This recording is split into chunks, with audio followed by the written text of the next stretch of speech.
connection, please like and follow our Facebook page and subscribe naman po ng YouTube channel namin. Thank you po ulit. Now, mapupunta naman po tayo sa PayPal account natin, pero kailangan po natin siyang i-finish set up using our email address. Kailangan po yung email address na ilalagay natin dito is yung active email address po natin na send email.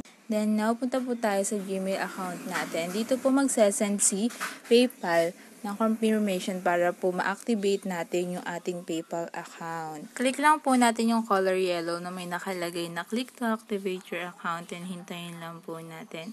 Then, your email has been confirmed and i-click lang po din natin yung continue. And pwede nyo na pong gamitin yung PayPal account nyo sa mga transaction.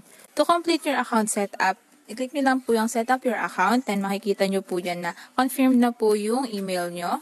And pwede po kayong mag-add dyan ng bank account nyo.